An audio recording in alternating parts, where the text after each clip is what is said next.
Hello everyone, I hope you are doing well, or as well as you possibly can given the current state of the world. As the title of this video says, this video is about immigrating to Brazil from marriage within Brazil, which is a bit out of the normal wheelhouse of what I typically talk about. In fact, before I started work on this video, I initially planned to make the first video on this channel about my experiences moving to and living here right before the last US election happened, and obviously being here while the current US presidency is going on. But given the current state of the world, and particularly the US, I figure it's better to prioritize getting information about immigration out there to help people who are unable to or not desiring to stay in the United States anymore, as well as just any other country, given a lot of other countries are having difficulties right now. So this video is going to particularly focus on the process as it happens by stable union, now estável in Portuguese, but much of what I say will apply to the standard marriage process as well as to immigration to Brazil from within Brazil in general, due to a lot of overlap between documents and procedures.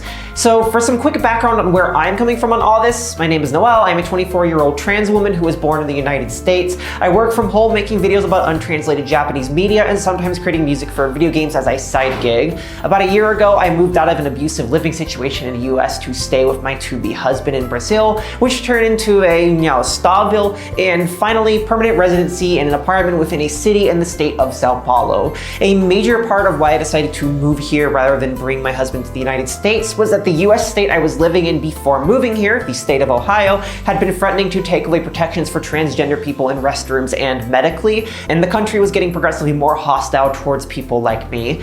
It was simply safer as well as more economical to move to Brazil with my husband. And also, he became my husband, so clearly I love him and wanted to live with him, and US immigration's not fun. It was a somewhat strenuous journey to get set up here, with the process of acquiring residency being the hardest part. I think most Brazilians can speak to the bureaucracy here being absurd at times, and that goes for immigration processes too. However, I want to say that for all the hard work it can require, you can immigrate here, and I imagine many people have the right to by being married to a Brazilian, having heritage, or a job or study opportunity that would grant a visa. So what I want to do is outline the process that I personally went through, talk about some missteps I made along the way, and how I ultimately got settled here, in hopes that it might possibly help some people who have an opportunity to live here come and live here. Because while Brazil isn't perfect, it is still a wonderful country that I am proud to call my home, with a vibrant culture and kind people who are really accommodating of foreigners. So let's start talking about the process of how to immigrate to Brazil while in the country by marriage with someone who is Brazilian. Let's go over the documents you need and tackle them in order. You will need a valid passport and your partner's valid Brazilian ID, a CPF number, which is a financial ID number, a copy of your birth certificate from the last 90 days, a marriage certificate, a background check from the last 90 days from every country you've lived in for the last 4 years, a number of free forms available on the Brazilian government websites, proof you have paid a couple of fees, and if you are in a estável, some additional proof of the relationship existing. You will also need an address from within Brazil to use as your residency, because a ton of forms are going to ask you for this. This could be something like your partner's address or a long-term Airbnb, as was my case. I don't think the Polícia Federal, the immigration authorities, scrutinize addresses too hard, so you can maybe use a hotel as well, but I honestly recommend you get a place to stay for at least 2 months while doing this whole process anyways, because it can take a bit. Now, let's go through every document in order. Valid IDs. These are pretty self-explanatory. You'll need your unexpired passport and maybe your e-visa if you have one of those, and your partner will need to bring their valid ID card. My husband uses RG, the national ID, but he probably could have used the CNH, the driver's license, as well. The CPF. This is Brazil's taxpayer ID number and is often used on forms and by companies as a form of identity verification. Having one doesn't make you liable to pay taxes in and of itself, and having one allows you to sign up to various services like phone service, public health care, and so forth. You will also need one in order to do any immigration proceedings. The simplest way to get this might just be to walk into the local Brazilian tax authority office, who are called the Receita Federal. If you go in with your passport and other applicable travel documents, they should walk you through the process of getting one. This worked for a friend of mine, though they did have to bring someone who spoke Portuguese along with them, but I personally did the whole process by email. The T-Max here on YouTube has a great video about all of this, but basically you fill out a form on the Receita Federal website in an accompanying PDF and send those to an email address of the Receita Federal office in the state you're staying in. Link is in the description and on screen for a list of Receita Federal offices. You also need to attach a photo of your passport ID page, a picture of yourself holding it, and proof of your lodging. While I've heard some people have a more difficult difficult time than this. At least here in Sao Paulo, that's all I had to do. By the way, pro tip, make sure the information you put on your CPF application in all of your documents going forward match exactly with what's written on your birth certificate. Some things will ask for your parents' names, for instance, and if you use full middle names instead of initials, it can create confusion later on if initials are what's written on your birth certificate. This was my case, and I got held up in the Polícia Federal for half an hour while doing my immigration proceedings. Whoops, the birth certificate. This is the first document where people really start to get confused about what to do, and it all has to do with a little thing called the Hague Apostille Convention. Back in 1961, over half of the world's nations agreed to standardize how foreign documents can be made legal for use outside of where they were issued, simplifying the process for both the individuals and the governments. So if you have a marriage certificate issued in Germany and you want to use it in Australia, you have to get the appropriate branch of the German government to sign off on it and say, yeah, this has legal power in Australia. Well, Brazil is one of those countries, which means that none of your documents from your home country hold any power until the appropriate authority in your home country specifically authorizes them to be used here. This might sound scary and daunting, but remember the convention was done to simplify things. So typically all you need to do is search how to apostille a document here from country here, and you'll very quickly find all of the relevant information. One of the only countries that makes it a bit more difficult is the United States, because of course it does. Birth certificates in the US have to be apostilled by the State Department of Health that issued them, and that procedure looks a bit different for every state. I've included a link in the description to a list of every state and their relevant web pages. In my case, however, I was born in Washington, which required me to call a company called VitalCheck and place my order for the certificate and apostille by phone. About a week and a half later, I got my birth certificate and apostille in the mail. If your state makes things more complicated than this, you may want to seek out the service of a reputable middleman who can do the process for you and ship things internationally. Be careful and make sure you aren't getting scammed though. Check the Google reviews of wherever you are planning to use. Once you have this in hand, you're going to need to talk to someone here in Brazil that can perform what's called a certified translation, tradução juramentada in Portuguese. This is the process of taking a document in a foreign language and putting it in Portuguese, with the translator having the legal authority to say the given translation is 100% honest and accurate. Finally, once you have your apostilled birth certificate translated, you'll also want to register it at a public notary near you, a cartório in Portuguese. The specific type of one you'll be after is the RTD, the Registro de Títulos e Documentos. This step may not be strictly necessary, and it's not stated on the government website for doing this family residency application, but my marriage lawyer informed me the immigration authorities will sometimes reject people and tell them to come back later if they don't do it.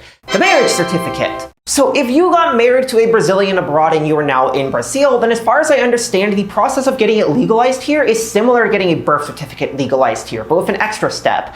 Get a copy of it, get it apostilled, get it translated, get it registered with the RTD, and then find the civil registry closest to the Brazilian partner's residence, who can legally recognize the marriage in Brazil. This is what the law firm Oliveira Lawyer says, who previously gave me good advice on this whole marriage matter, so I trust them. Read their article if this is your situation, because I did not go through this personally, I just trust their authority. If you are getting married within Brazil, whether by civil marriage or união estável, then thankfully the procedure also isn't super complicated. Once you know what to do, you'll want to find the cartório closest to you that can handle marriages. In my case, this was the closest Primeiro Tabelionato de Notas. You'll get in touch with them to make an appointment and will generally be asked to bring with you your passport, your partner's ID, your apostilled and translated birth certificate, and your CPF number. If you don't speak Portuguese fluently, then you'll also need a legal translator to accompany you, who will represent you in the proceedings. If this all sounds too complicated to coordinate, consider hiring a local family lawyer that speaks English. It gave me a lot of peace of mind. The background check. Like in the birth certificate, this is another one of those processes that's going to vary heavily depending on what country you're from. If you are not from the United States, I would suggest looking at the Brazilian government web pages for getting the family reunification visa, which is what they hand to people who are doing this process outside of Brazil. Those pages typically tell you what authority you need to speak with to acquire a criminal background check for your country. If you are from the US, however, then this next bit is for you. What you need is an FBI background check, and the process for this goes like this. Print out a fingerprinting form, take your own fingerprints, mail it off to the FBI or an approved middleman, and wait patiently for them to tell you that you're a good boy or good girl or whatever have you. There is a ton of misinformation about this online, so let's get a few things straight. You can do this abroad, you can take your own fingerprints, and you can get the background check expedited. And you do not need a state-level background check. You only need the FBI background check. However, you will need, or at least you will strongly want, to pay for one of those approved middlemen called channelers to handle this process for you, because it is a pain to do abroad by yourself. I went with Monument Visa, so I'm going to recount that full process now. First, the fingerprints. You'll want to print out a few sets of FBI Form FD258 and purchase ink specifically for fingerprinting. I'll put the brand I use specifically on screen. They were really easy to find within Brazil, and I had great results with it. Then, using the ink, take proper fingerprints according to the form's instructions. With those sets now filled out, you'll need to get them to the FBI. Like I said, I enlisted the help of a company called Monument Visa for this, as I found them highly recommended on pages on Reddit for Japanese and South Korean immigrants. With their FBI channeling service, you can send your fingerprints to them and they'll verify their validity and then expedite them over to the FBI for use in performing a background check. I sent my fingerprints by DHL, they could use FedEx or UPS, and in 5 days after sending them, I had a background check good for exactly 90 days. With that completed, we're now going to have to do the whole legalization song and dance again. Monument Visa offers an FBI apostling service, so we're going to go with them again. Choose that service and ask to have your document apostilled for Brazil and ask for rush service if it's available. This is about $125 US and takes 10 days at the time of filming this video, but I did the regular service while the Department of State was backlogged and it took about 5 weeks. Finally, once this arrives in Brazil, ask a translator to translate this as well and then register it in the same place you registered your birth certificate. Monument Visa does offer their own translation service, but I do not recommend using it as an immigration agent may or may not recognize it. This is no fault of Monument Visa, this is just how the Polícia Federal is. It is simply better to just get your apostilled copy and do the translation here. But anyways, with that all done, you now have your US documents sorted. The Brazil forms. These thankfully are much easier than the US stuff. The first thing you have to do is fill out an online form with SISMIGRA, the digital migration system. It'll ask for information about you, like your name, your parents' name, your current address, and so forth. The only two things to really note here are your civil status and job. If you are married normally, then your civil status is, well, married, casamento. If you didn't know estável, then you're still legally single, or solteiro or solteira if you're a boy or a girl. Sorry, it's binary. For your job, just choose whatever code is closest to your work. I chose one of the artist IDs, which isn't entirely accurate, but it was close enough. Once it's all filled out, you will then get a confirmation in a PDF with your unique appointment filing code. Keep this safe because you are going to need this. The other forms are various PDFs in Portuguese. One of them is an assertion that you and your partner intend to stay together, one is a form asserting you have no criminal record, and the last is your partner asserting they really do live in Brazil. I would recommend filling all of these out in advance, but you might get asked to redo one or more of them on the day of your immigration appointment just to make sure it's all up to date. And while this isn't always the case, you might get asked to do some free local background checks. Here in the state of Sao Paulo, my city's local Polícia Federal unit asked that I provide my state judicial history and my state criminal history. These are free to fill out, so you just need your CPF, passport number, and names of your parents as they appear on your birth certificate. The last part is really important because I accidentally used their full middle names when performing mine and had a half-hour holdup at the PF while they ran corrected checks. Whoops!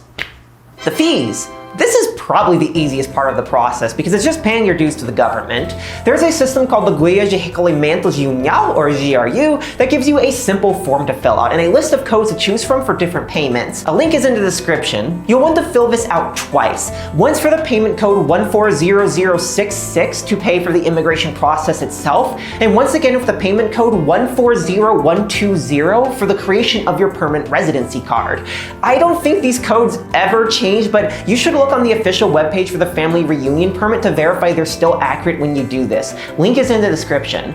These total to about 370 reais, and the easiest way to pay them is just to print them out and go to a bank with cash in hand. Banco do Brasil was very friendly to me as a gringa that barely spoke any Portuguese, and within a few minutes of coming in, I left with my paid forms and receipts. If you need to withdraw cash for this, then in my experience, Bradesco ATMs have been the nicest with my US debit cards in terms of fees and user experience. You may also be able to get your Brazilian partner to pay for these using Pix, our national payment system, but I do not have any experience with this, and I'm not exactly sure how you prove the payment to the Polícia Federal when it's done. I would figure you just print the comprovante or receipt proving the payment was done, but again, I don't know about this. It's safe to just go into a bank and do it there. The additional proofs. Okay, so if you are not in União Estável, you can skip this segment. This doesn't apply to you. But if you are in one, then the Polícia Federal is going to want additional proof beyond your union certificate the relationship exists. The first additional proof is 2 testimonies from people who are not members of either family, with signatures that have been verified. This process is called reconhecimento de firma, and is something that most cartórios will perform, but you specifically need it done por autenticidade. What this means is that your friends signed the form in front of a clerk at the cartório, and then the clerk puts a little stamp on it that says, yep, they did this, I saw this. This is opposed to por semelhança, where a clerk checks a signature on a document against the one registered to their system, which does not require them there. Some PF agents will reject this, so just offer to buy your friends lunch or something in exchange for coming with you to a cartório and getting it done por autenticidade. It is so much more surefire that way.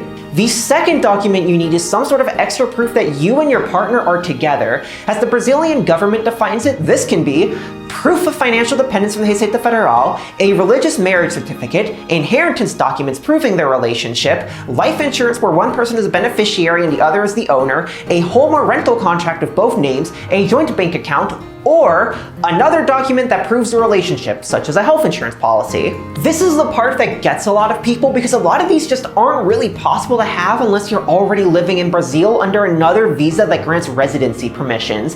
And another document that proves the relationship is so vague that it's almost useless. It's just a catch-all. I was never able to get my local unit to tell me anything that was acceptable. They did reject an Airbnb contract though, so I can say that doesn't work, and they did accept health insurance, so I can say that probably works. That was how my husband and I did it. He added me to his health insurance using the União Estável document in my CPF. And as far as I'm aware, a lot of life insurance policies work like this too. So if none of the options I listed apply to you, you may want to consider purchasing one of those. Though I have heard rumors that PF can sometimes reject life insurance policies that are too new, but this is not represented anywhere in law I could find, so they should have no actual basis for doing this.